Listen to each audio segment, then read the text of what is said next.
There are many different theories out there that talk about why one child would be more academically successful than another child.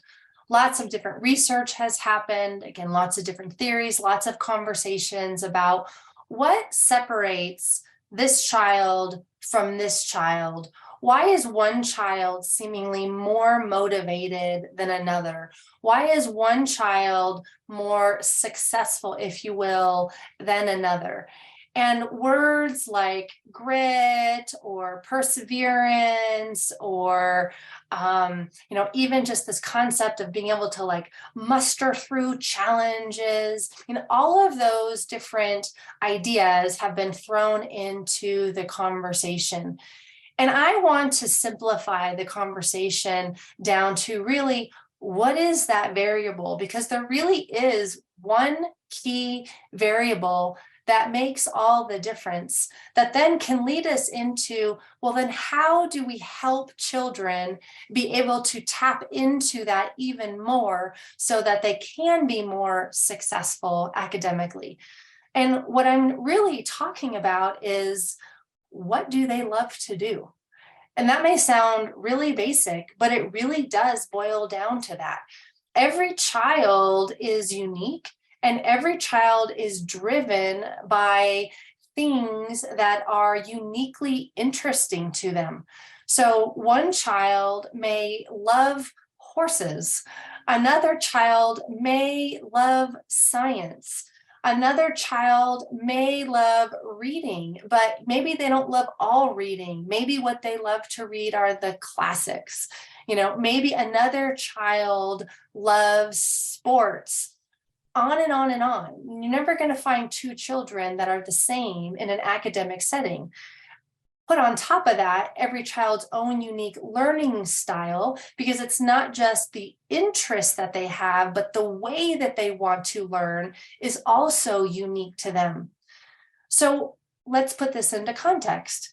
If I have a child who loves horses, really loves horses, and they also love to learn in an experiential way, the probability that they're going to be academically really successful in a class that is the opposite of anything in this child's perception that has to do with horses, and they're asked to sit still and just memorize, well, academic performance has a probability of going down.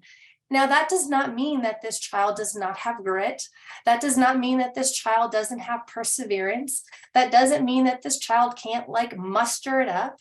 What it simply means is that the academic setting, the way that the child's asked to learn, and the topic that they're learning does not align with who the child is. But now let's take another child who instead, their interests are more aligned with that academic setting, more aligned with the topic at hand.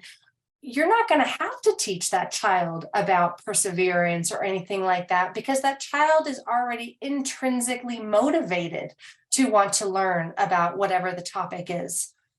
So as we learn and we hear about theories about what makes a child successful, what if we switch the conversation from what do we need to teach the child to do to what do we need to do in the environment to bring out the natural grit, to bring out the natural perseverance, to bring out the natural passion and inspiration and enthusiasm in the child.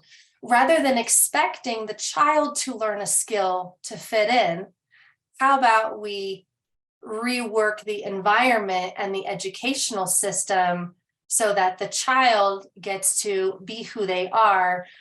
Because every single child wants to learn. Every child is actually inspired to learn. They just want to learn ultimately what's most interesting and important to them, and in a way that's most interesting and important to them. So there's something for you to think about next time you get curious about what makes one child successful versus another child being successful.